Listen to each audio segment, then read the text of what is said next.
today we have a lot of people in sub-Saharan Africa that are exposed to poor air quality, yet we do not have the data to sort of say how much of those concentrations, what level they are, and what impacts they're having on people's health.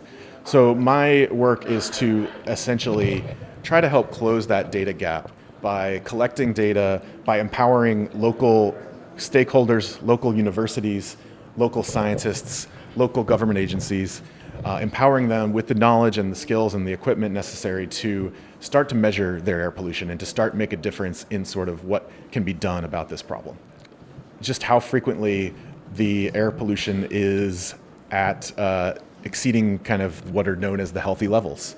I think it is a bit surprising how often that these air quality standards are very high and at hazardous or unhealthy levels.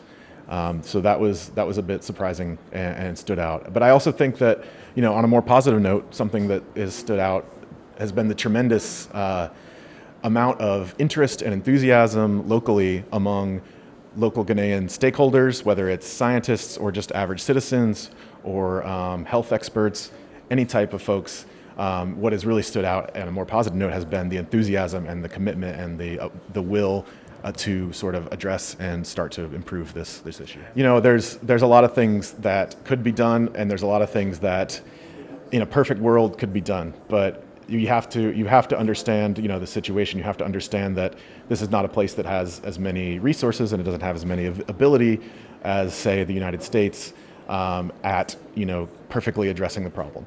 But I mean, I certainly think that some of the open burning issues, so a lot of the trash burning and a lot of the animal waste burning and cooking from that kind of thing,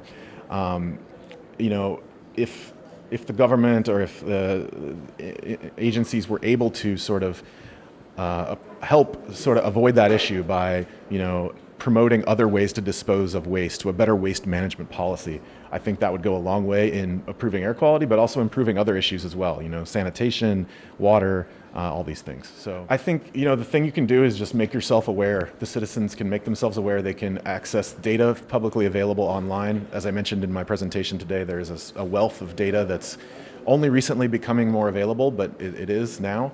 And I think what, the average citizen can do is just be aware of that.